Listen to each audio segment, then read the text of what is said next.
Before I even explain. Yes. Well, let's break it down for the audience. Please, Tim, break it down. Where it's like scheduling is whiteness and like being on time and working hard, saving for the future. I saw that and I thought to myself, for those aren't familiar, like the Smithsonian had this chart where it was like a graphic explaining that, like I said, working hard is considered a trait of being white. I'm like, wow, white supremacists would completely agree. Huh. But what I thought when I saw this was, have they never been to like an African country?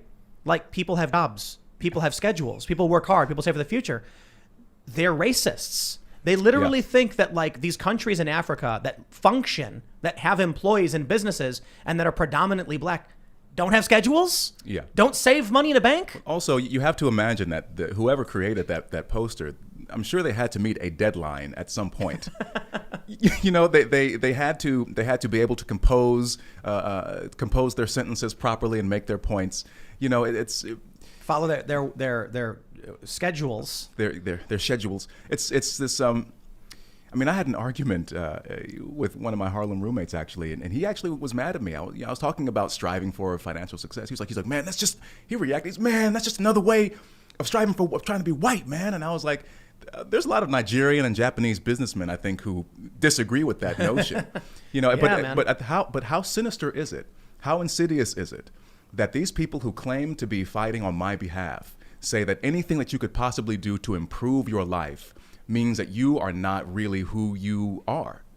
You know, and people can't see it because, I mean, that's the power of, I don't know, the leftist brand, the Democrat brand, whatever you want to say. But, you know, I mean, I left the Democratic Party 2 years ago because I began to say, you know what, these people they're not in my corner. They're telling me all these things that are going to lead to a terrible life and a life of dependency and insecurity. And yet they still want me to vote for the politicians that are pushing forward these same things, you know. And you know, I shudder to think of how much money I could have right now if I just decided to say, you know what, everyone's racist and I'm a victim and donate to my PayPal. Exactly. Yeah. Give me a book deal, or Nike, please give me money. McDonald's, please give me money. This is the funny thing about when they say like grifter and all that stuff. It's like, dude, you realize the corporations support the leftist narrative. If I wanted a big sponsorship from big brands who paid big bucks and I was really intending on grifting people, I'd just be a leftist. Yeah. That's like all of these major brands change all their logos to rainbows and you know, candy canes and all that stuff. And I'm sitting here, I'll be honest, it's not like this show is like far right conservative or anything like that. But It's not? No, sir. Apparently not. Apparently not. No. Then what am I doing here? Right down the middle.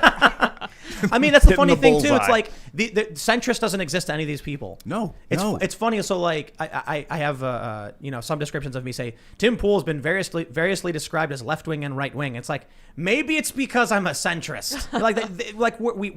I think there are some things conservatives got right. I think they're the ones standing up for free speech for the most part right now. Mm-hmm. You definitely got conservatives who are pro cancel culture. They'll say they aren't, but they would want to cancel people if they had the chance. Yeah. For the time being, there are more moderates and conservatives who are saying, hey, don't ban speech. The left, the neoliberal left for the most part, is anti-speech. Shout out to Jacobin. I know a lot of people aren't fans of them, but for a leftist socialist publication, they've defended free speech for some really abhorrent people, saying they'll come for us the moment you let them go for them. So I can respect that. I don't care where you are on the spectrum. If we believe in freedom, individuality, you know, self-respect and all that stuff, or like responsibility, I think is just an easier way to put it. Mm-hmm. All of that's kind of going out the window these days. Like the whole idea is that, I guess on the left, you are, it's a really horrible way to live. You are responsible. Let me put it this way. You have to do what the left wants you to do. And if you screw up, it's your fault. You get no benefits for being an individual. You have no right to work. They create villains to keep you in line. But the moment you make a mistake, then you are an individual. Then they do sacrifice you. Then they do come for you. You know what I mean? Yeah. It's, I was actually attended what they called a salon. This was in New York City. It was hosted by an actor friend of mine, a brilliant guy, excuse me. And he showed this video where this guy explicitly said, people tend to focus too much on the individual. We need to focus more on the collective. And I was like, well, yeah. I was very silent during that entire affair. People were like, what do you think, black guy? I'm like, I mean, this is one of those things where you had to walk in. They had these bracelets at the door and you had to put one bracelet on for each mark of privilege that you had. So, you know, if your parents went to college, wear a bracelet. If you are able to vote, wear this privilege bracelet. You know, if you have a mother and a father, it's just like there's this. I mean, it's a secular religion, man. There's all these, like, there's self-castigation. It's just it's so insane to me. I took the privilege. I can't see it. I took the privilege test and I scored very, very poorly. Oh, I'm sorry, Tim. Very poorly. Yeah, so it's like it asks you a lot of questions. Are you religious? You know, are you white? Are you male? It's like, what's your gender? What's your race? What's your religion? What was your family's income level? And all of these things. Have you ever been a victim of this, a victim of that? And I'm going through it, and it was like, it's like, you are very underprivileged or whatever. And I was like, I never knew that. I never knew that. Like, I guess I understood growing up we weren't rich, but it never mattered.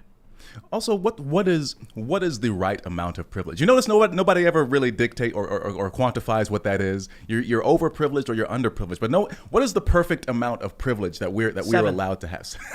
I don't know, because I know people. You can't quantify it. That's the problem. I know people that were born in pretty much the same situation as me, strong family, and part of, like, they looked like their surroundings, so, like, they had that familiarity bias. I don't even think it's a racial thing. I think it's like if you're familiar with your surroundings. You know, someone looks like me in a. Brett Weinstein basically says this. Yeah, but they're like losers. No offense to you guys if you can hear me out there and you know who you are, but they never made much of themselves. But they had that. They still had that privilege. And then I know people that I was a huge nerd. I mean, look at me. I was, like, pushed around in school. I would talk like this in school, and people would be like, get out of my, you know, weirdo, weirder nerd. things than that. Yeah. It was hard. But I had some privilege, but you have to strive to make something yourself, regardless of what kind of privilege. So the privilege is not gonna give you the success. You have to take that. No, you know, I read something interesting. I was talking to a friend of mine, this guy I know, and he said that he was shocked.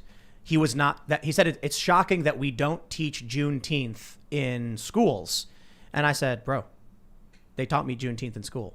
I think the issue is your school didn't teach you Juneteenth. So I don't know where you went to school. In the city, yeah, we talked about it. I'm not going to pretend like the school celebrated or anything, but I remember, like, opening up the book and then reading about, you know, this history.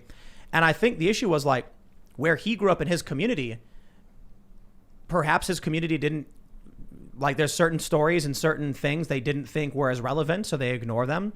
It's not like you're going to teach literally every child, every grade school kid about every bit of history. And I thought it was interesting that he said that, because I was like, first of all, it shows you that your experience is you think your experience is the world's experience. Mm-hmm. You think because they didn't teach you that I wasn't taught or other schools don't. That's just you, man. Yeah. And it's really funny because I don't know if you're familiar with Ryan Long, the comedian. I know who he is, but I'm not. He's got a new bit, and it's brilliant, where it's basically a therapist telling the woman no matter what she does wrong, she should tell the world to change instead of her. So he's like, when she's like, you know, I can't seem to find a good guy, he's like, have you considered writing an article telling men what they can do better? But it's a good point, because when I hear people say, like, why aren't schools teaching this? I'm like, bro, they do. Not all of them, and not yours. So maybe there's an argument, but then why don't we teach the Holodomor?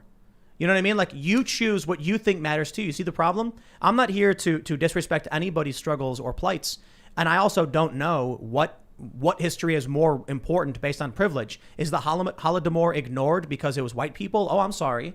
Yeah. The Coalition of Communities of Color said that Slavic people are people of color now. So does that mean that we are ignoring a genocide of people of color in the Holodomor by not teaching this to grade school children? Or does it make sense because Juneteenth is literally an American, you know, a holiday in 47 states, and it should be more prominent in this country? Well, these are just conversations. Well, yeah, right. So, like, I work backwards, right? So we were talking before we came on air. You know, I'm binging a lot of Thomas Sowell right now, and he goes in on what he calls intellectuals, the intelligentsia, and how they and visions of the world. You know, I think everyone should read A Conflict of Visions to sort of get a grasp on it's Sowell's attempt to highlight the roots of the ideological fissures of our time. And he talks about the intelligentsia in terms of journalism and journalists and how they tend to filter out facts that are inconvenient to their own vision. So, you know, why don't we teach the Holodomor? Well, it's inconvenient to the leftist vision of the world, you know, and Juneteenth isn't, so they're bringing it up now. And then talking about who, you know, they're not teaching this in schools. I mean, I remember there was some tweet about people like to forget about Emmett Till. I'm like, who has not been told about Emmett Till? Everyone knows who Emmett Till is. I don't know who is not teaching that. But again, it's like, you know, who is he? Are you serious? Yeah. No, see, this is a good point though. Like, Wow. Well, so Emmett Till was this kid who basically he was accused of whistling at a white woman. This was back in the 50s, I want to say. And he got the crap beat out of him. You can find pictures online of his corpse. It's beaten beyond recognition. You know, they beat him, they threw him in, they threw him in a body of water. I mean, it was awful. It was horrible. But every person I've met, except for Ian apparently, knows that story.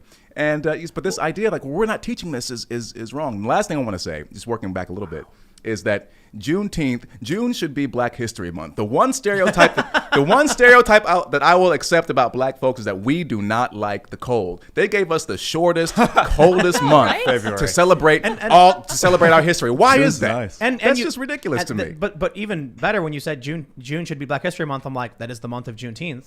Like, Exactly. that'd It probably makes be a good, sense. you know. I'm launching a campaign right now. No, I'm kidding. Can you guys briefly, and forgive my ignorance, explain Juneteenth and the Holodomor? Can you explain those really quick? Oh, God. Holodomor, basically, Stalin, lots of policies that led to starvation of millions of Ukrainians. The New York Times, famously under a journalist named Walter Duranty, who has an award named for him, and this guy later won a Pulitzer Prize, which the New York Times has not rescinded. Wow. He deliberately filtered out, as I said before, the information about the Holodomor. And meanwhile, there was another British journalist, and I wish I remembered his name, but he was actually reporting what was going on, and he got smeared and impoverished. Long story short, Holodomor was a genocide of Ukrainians. The Soviet Union took all their food away from them, basically, and they all just started starving to death. It's brutal, horrific. And Juneteenth, I've heard a lot about it, but I would love for some clarification. Oh, I don't remember what it is. It's like the emancipation. It's essentially the June 19th, a celebration of the day. I think I could be wrong. The day the Union marched in Texas and enforced the end of slavery officially. It was like the last person who was still enslaved got finally. And there's a move to make it a national holiday? So interestingly, in more recent times, 47 states already have it as a holiday. Oh. And I got to be honest, I think we should absolutely, as a nation, celebrate Juneteenth. I really do. It's a significant event. It's Independence Day, man. Yeah, and it I've is. heard the leftists talk about how it's like we finally said this is the end of slavery, and I'm like, dude, absolutely. Like, it was it's a horrible thing, and I'm all about more celebrations for America and the things we've done right. So the 4th of July, I'm down. You mean I get another one a month before to celebrate? You know what I'm saying? Do you know how much barbecuing is going to happen? Yes. If we put Black History Month in June. Yes. All right. Man, come on, man. Just make it happen. So- Kamala, make it happen. That's So, right. I'll tell you the issue I take with a lot of the critical race theory, a lot of the leftist approach to things is like I did an hour-long documentary on Ferguson and Pruitt-Igoe and public housing and the racial covenants of St. Louis, systemic racism, institutional racism. And when I sit down with conservatives and Trump supporters and actually have conversations as like human beings sitting down together to have discussions, we actually come to an understanding of each other's views and politics and understandings. And if there's something like Ian wasn't familiar with Juneteenth, I'm not going to pretend to be the expert. I probably got some of it wrong, but I'll just be like, oh, so it's basically this. So when I talk to conservatives, treating them as humans and good people who just, maybe don't understand, then all of a sudden they're like, oh, I didn't know that. That's interesting. Like, surprise, surprise, when you actually sit down with someone and have a conversation with them, they'll be like, oh. They may still be like, well, I disagree with these particular points. So the issue I take is we just basically said on this show, Juneteenth should be a national holiday. We should have tons of barbecuing. And the problem with a lot of the mainstream left is that they need the conflict. Like when you mentioned your roommate who said, you're just trying to like act white or whatever that was. It's like they've created the villain that those of us who are fighting for civil rights and have for a long time on social justice are trying to do away with this idea that people are villains based on race. We want to be like, no, people are villains because they're bad people with bad ideas and they want to hurt you. But there are good people of all different races. There are bad people of all different races. But I think the people who want power in politics, and sometimes it's Republicans. I think Republicans have a lot of faults, but Democrats absolutely love using race as a wedge to drive a push for power. And I'll give you a really good example. They complain the Republican Party is too white. It's a bunch of white men, they say. And then when the RNC had several prominent black Bunch of black conservatives, people, yeah. they insulted them Yeah. and called them all the awful racial slurs. And I'm like, so you asked them to do better? The Republicans were like, absolutely, you're right. And then you insulted the people who spoke? Like, dude, I can complain about Mitch McConnell and Lindsey Graham and the weak Republicans. The phrase Republican leadership is an oxymoron. I think everybody who watches know I say this all the time. The Democrats are something else. You know, I grew up in Chicago, and I feel it's probably one of the reasons why I have a bias very much so against Democrats. I think that should be obvious to anybody. So I grew up in a Democrat-run city. I was personally screwed over by Democrats as somebody who was, you know, essentially a liberal living in the city. Republicans didn't affect me in any way. I watch Mitch McConnell, and what does he do? He goes, slow down there, Democrats, and then he obstructs things. I was talking to a Democrat friend, and she was just saying all he does is sit on things and stop things from happening. And I'm like, right, and the Democrats actually do stuff. They do stuff that's either bad for us, or they do like, or they don't do what we want to do, and they do bad things. I'll put it that way. Yeah. Like you get Joe Biden, $2,000 checks, everyone says, yes, fine, they agree, and then he doesn't do it, and he goes and bombs Syria instead. And again, I know, you know, Donald Trump, missile strikes, drone strikes, all the bad stuff too.